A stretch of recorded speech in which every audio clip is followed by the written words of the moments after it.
Ontario falls short with child care goals. That's from Ground News. It covers all sources. I'm not sponsored in any way by them. I just use them because they are a very non-biased source. They collect all information, so you can pick any news site you want, and you have access to it. Well, I can give you one example of them falling short with child care. My wife is an RECE, and she stopped the child care business and stopped working in the child care business because of the toxicity coming out of the left and people, the way they would run it. So the management that she dealt with, the one lady worked out of Toronto.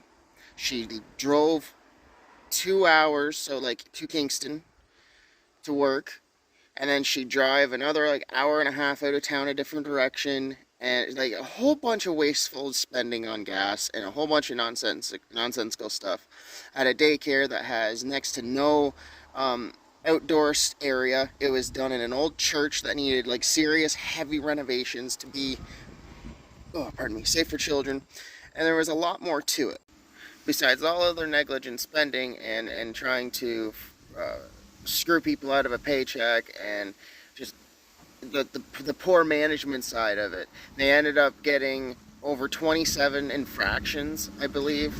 It wasn't just in one visit, and that was the one my wife made because she reported everything that was wrong with the daycare, because like we were starting to question stuff, and we were starting to ask questions, like wonder, like, why is this the way it is? Why are you doing that? And like holding people accountable to what the job standard is.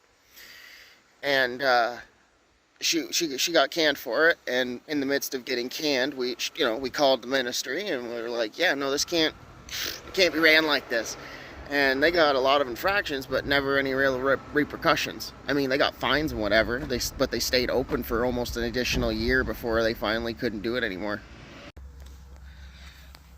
And on top of that, the owners took deposits from parents and promised them a spot, and then never returned the deposit. The parents never got a spot. So not only were the parents out childcare, but they were out that spot for childcare.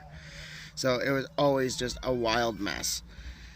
And now they're closed because it all caught up with them eventually, and they couldn't keep up with the fines, and the health unit shut them down, and they opened against the health unit, and it was a big mess. But now they're gone. But I'm not surprised that the daycares aren't meeting expectations, because the people that are running them don't meet expectations.